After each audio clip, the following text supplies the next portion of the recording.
Seahawks Nation. This isn't just another day at training camp. This is where the battles are fought, the depth charts are shaken, and the fate of Week 1 starters starts to take shape. And today's practice? Oh, it was loaded with surprises, injuries, lineup changes, and a few eyebrow-raising decisions from the coaching staff. If you care about how this team hits the field in September, you're going to want to hear every single detail of what just went down. Sunday afternoon in Seattle, the sky might have been calm, but inside Seahawks training camp, the energy was anything but. This was practice number 15, and with the season opener still a few weeks away, the competition is heating up in every corner of the roster.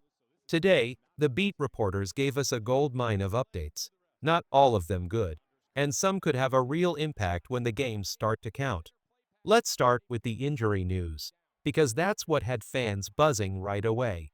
Starting center Olu Oluwatini? Nowhere to be seen on the field. Not in drills, not on the sidelines, just out.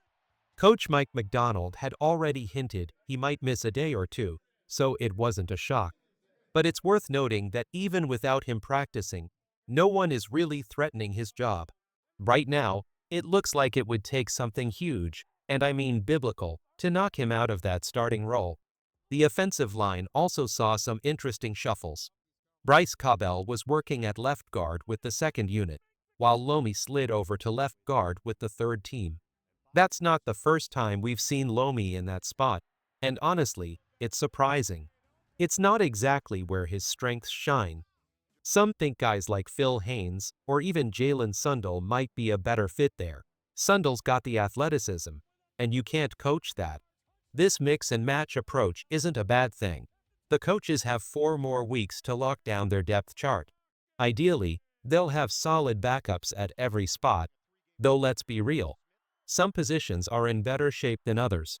You feel confident with a veteran like Mike Garrold backing up at tackle.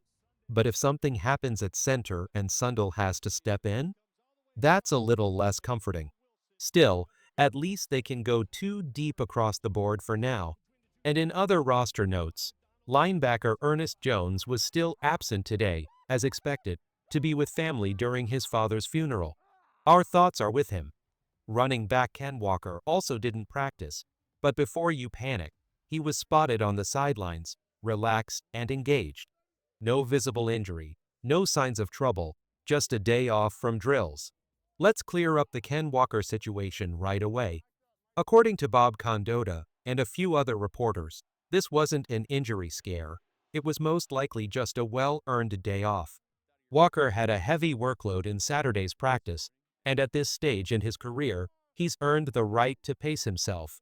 He's a veteran now, and we all know his history, an explosive game changer, but also a guy who's had his share of bumps and bruises. If anyone deserves a little rest to stay fresh for when it really matters, it's him.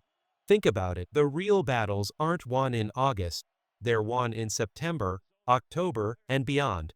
Walker's job is to be 100% ready when the lights are bright and the games count. So no panic here, he looked fine on the sidelines, and all signs point to him being ready to roll. Now, let's get to the on-field fireworks. One of the most jaw-dropping moments of the day came courtesy of Boy Mafe. In the one-on-one pass rush drills, he didn't just beat offensive tackle Josh Jones, he bulldozed him. And let me be clear, Jones is a big, strong man. Beating him with speed is one thing. Taking him to the outside is another. But straight up running over him? That's pure power, and it says a lot about the kind of player Mafe is becoming. And it wasn't just Mafe making noise. Tyreek Smith turned heads in both team drills and one-on-ones. With Ukana Nusu sidelined by injury, Smith could find himself earning some unexpected playing time. Now, I'm not jumping out of my seat yet. I still think there are better options out there if Seattle wanted to spend the cap space or assets. But the fact is, Smith has looked good in preseason, and the beat reporters say he's looking just as sharp in practice. The coaches might be seeing something they like. Then there's Torrey Horton, a name we're hearing more and more every single day. Today, he got reps with the first team offense again. while Marquez Valdez-Scantling continues to run with the second team. This isn't a one-off anymore. This is becoming the norm. And that tells me something big is coming. Honestly, I didn't expect Horton to be making this much noise this early, especially after coming off injury. But the guy looks completely healthy, completely confident, and completely ready to contribute. Right now, I think it's inevitable. Horton is on track to be the Seahawks' number 3 receiver. He even capped off today's practice by catching a red zone touchdown from Sam Darnold. That's exactly the kind of moment that makes coaches take notice. Sure, MVS might still make the roster. You want that veteran insurance in case Horton hits a rookie wall. But make no mistake, the torch is being passed. One final note from the passing game. There was only one interception in today's session. Safety Jarek Reed came down with it after an overthrown deep ball from Drew Lock. That interception from Jarek Reed? Yeah, that was the only pick thrown by any Seahawks quarterback today. And that's worth noting, because all three QBs were locked in, sharp, and protecting the football. But for Reed, that play was more than just a nice moment. It's survival. Reed is in one of the fiercest roster battles in camp right now, fighting tooth and nail for a spot against players like Lance Boyokata and Jonathan Sutherland. Though Bell, in my mind, is already a lock. Bell's special teams ability alone makes him too valuable to cut. So really, this comes down to Reed versus Okada for that last safety spot. And with AJ Finley now on injured reserve, the path just got a little clearer. But make no mistake, there is no way all three of these guys are making the team. Someone's going to be the odd man out. And then there's the wild card. Rookie Nick Emmanwori. Is he our backup safety? Is he a full-time nickel? Or is he something else entirely? Today, we got a little hint. In the WR versus CB&T versus safety drills, Emmanwori stepped up in press man coverage, but not in the slot. No, he was lined up outside against Jake Bobo. Now, you don't normally play press from the slot. That means one of two things. Either they're experimenting with Bobo in a tight end role unlikely, or they're giving Emmanwori a taste of outside corner duties. And let me tell you, people have been wondering about that for months. Does this guy's skill set translate to playing outside? Could he be that kind of versatile chess piece? Look, I don't think he's taking anyone's job at outside corner. The Seahawks are stacked there.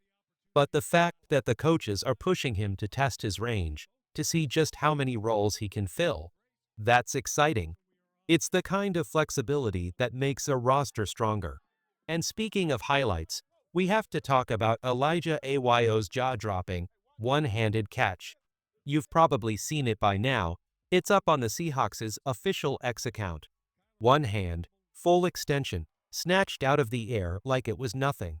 That's the kind of play that gets teammates hyped and fans talking. Reporter Michael Sean Dugar added that Ayo's speed has been showing up too, calling him a tough guy to run with. And that's interesting because opinions have been split. Some campgoers have said he looks slow. Others say he's moving faster than ever. The hope is that he's truly quicker than he appeared during his Miami days, when he looked like a 4-4 guy.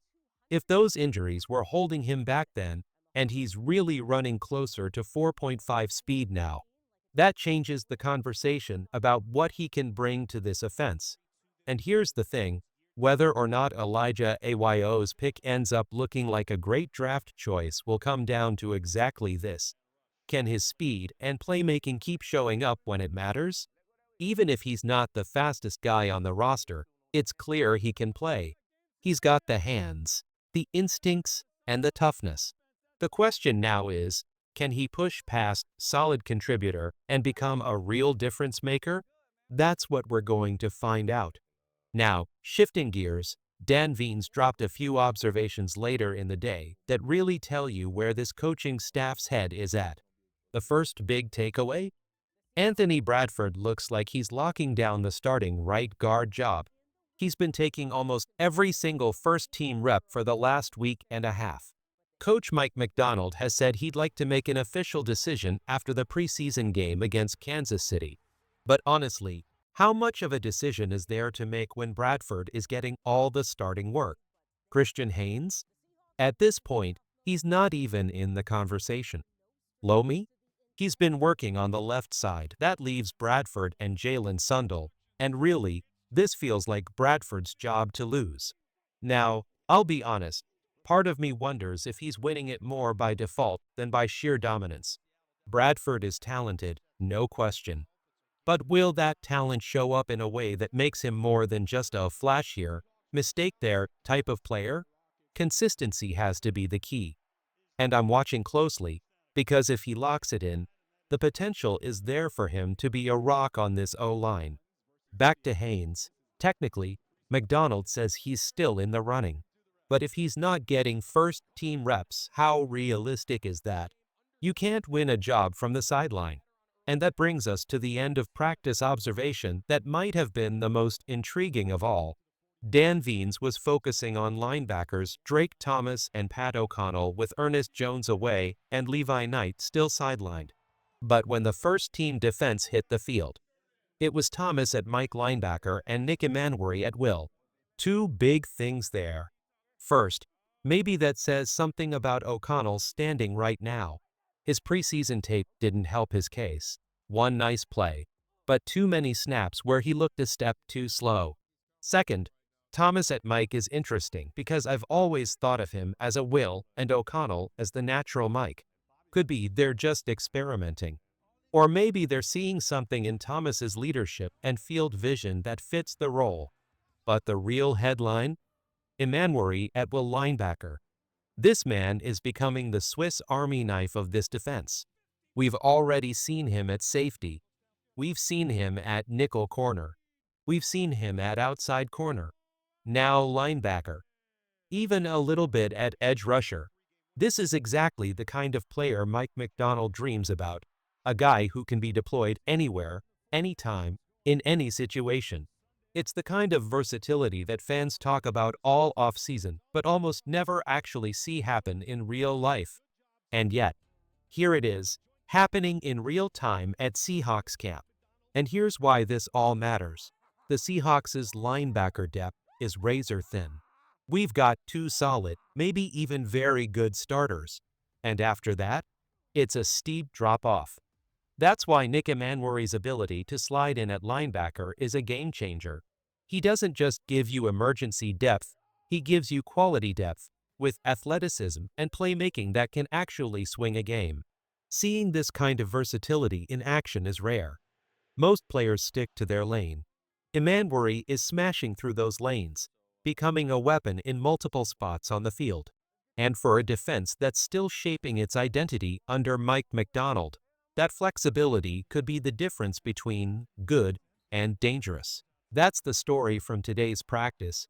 Big plays, position battles heating up, and a rising star showing he can be anywhere the coaches need him. But what do you think? Is Emmanwori's versatility the Seahawks' secret weapon? And do you feel confident in this roster as it stands? Or are we still one or two pieces away from a serious run? Drop your thoughts in the comments. Rate your confidence in this team on a scale from 1 to 10. And let's see where the 12 stand right now.